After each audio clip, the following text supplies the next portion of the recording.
तिब्बत में तबाही का एपिसेंटर कैसा है?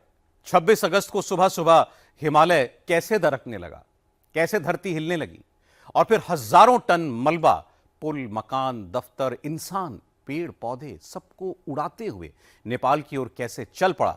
सीधे उसी एपिसेंटर से आपको यह रिपोर्ट दिखाते हैं। Oh my God, मारे भाग कटाओ भाग। लो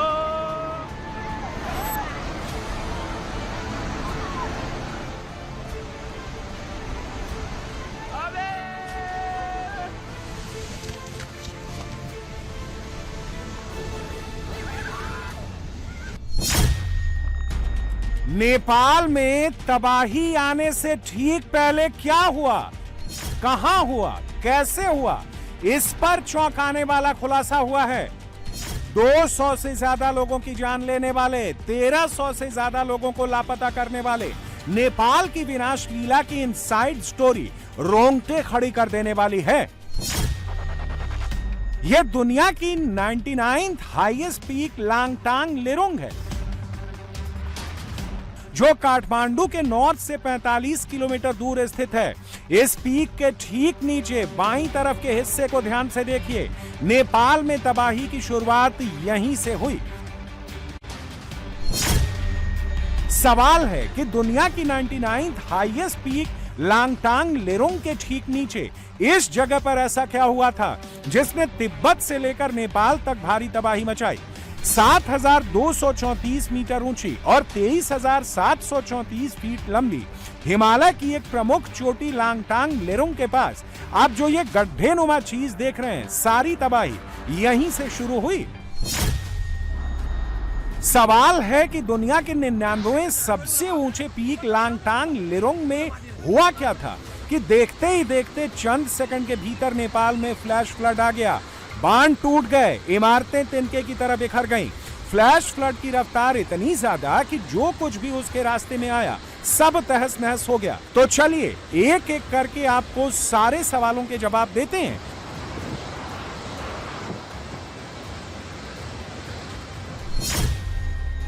पहले ये दो तस्वीरें देखिए। बाईं तरफ वाली तस्वीर 24 अगस्त की है, जिसमें हरे भरे पहाड़ी इलाके, जंगल, नदियां, ऊंचाई पर बर्फ, ग्लेशियर का सामान्य दृश्य दिख रहा है। बादल छाए हुए हैं, लेकिन ग्लेशियर का निचला हिस्सा और आसपास का इलाका बिल्कुल सामान्य और हरा भरा है।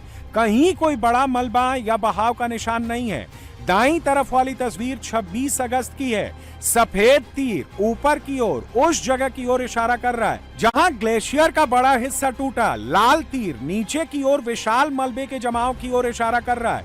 पूरा का पूरा ग्रे काला लंबा ट्रैक दिख रहा है। यह बर्फ प्लस चट्टान प्लस मिट्टी का विशाल बहाव है जो पहाड़ से घाटी की ओर गिरा।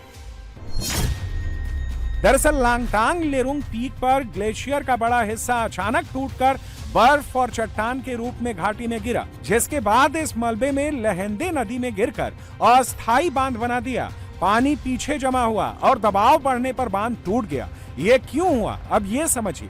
कई ग्लेशियर प्राकृतिक बांध का काम करते हैं। ये पिघले हुए पानी की झीलों या नदियों को रोक कर रखते हैं। जब ग्लेशियर अस्थायी होकर टूटता है, ढहता है या दरार पड़ती है तो ये बर्फीला बांध टूट जाता है। इसके अंदर रुका हुआ पानी एकदम से छूट जाता है और तेज बाढ़ की लहर बनकर नीचे की ओर दौड़ पड़ता है।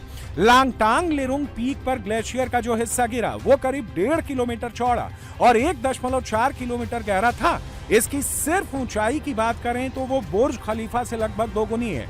जैसा कि आप इस सैटेलाइट इमेज में साफ साफ देख सकते हैं, गूगल अर्थ इमेज में साफ दिख रहा है कि ग्लेशियर का निचला हिस्सा करीब 5200 मीटर और लगभग 17,000 फीट की ऊंचाई से टूटा।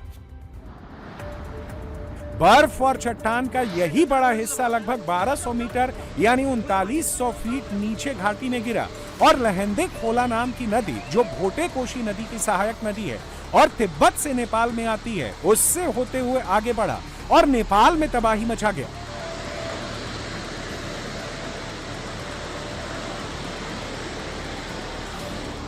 ग्लॉफ यानी कि ग्लेशियर लेक आउटबर्स्ट फ्लड एक ग्लेशियर लेक के टूटने के कारण बहुत सारे पानी का एक साथ बहना है। अब ग्लेशियर लेक क्या है कि जब ग्लेशियर्स रिट्रीट करते हैं तो उनका पानी मेल्ट करता है। उस पानी के साथ उसमें डेब्रीज वगैरह भी होती है, तो वो पानी या तो बह के नीचे चला जा सकता है, या अगर उस पानी के बहने में बाधा आती है तो वो लेक बना सकता है। क्योंकि ये नेचुरल लेक है, इसलिए जब तक पानी की स्ट्रेंथ या हाइड्रोलॉजिकल प्रेशर इतना नहीं होता कि वो बांध को तोड़ सके, तब तक वो पानी स्टोर रहता है। और जब वो उस प्रेशर को क्रॉस कर जाता है, तब वो उस बांध को तोड़ देता है, नेचुरल बांध को तोड़ देता है, और वो पानी नीचे आता है और डाउन स्ट्रीम में वो फ्लड क्रिएट करता है। तो ग्लेशियर लेक आउटबर्स्ट फ्लड, इस तरह से उसको डिफाइन करता है। एक ग्लेशियर का बड़ा हिस्सा टूटा, उसके साथ में पहाड़ का एक बड़ा हिस्सा टूटा, और वो टूटने के साथ जो लूज सेडिमेंट्स थे उस नाले और नदी में, वो सारे के सारे एक साथ मिल गए, और इस मिक्सचर जिसमें पानी की ज़्यादा मात्रा उस ग्लेशियर के हिस्से में शायद कंट्रीब्यूट की होगी, वो डाउन स्ट्रीम आया और उसने नेपाल में करीब 15-20 किलोमीटर ऊपर नेपाल और चाइना के बॉर्डर से शुरू हुआ, और नीचे नेपाल के बॉर्डर में नीचे आकर उसने काफ़ी तबाही मचाई। आप इन चट्टानों का साइज देखिए, ये कितनी बड़ी हैं, बावजूद इसके फ्लैश फ्लड में तिनकों की तरह बही जा रही हैं।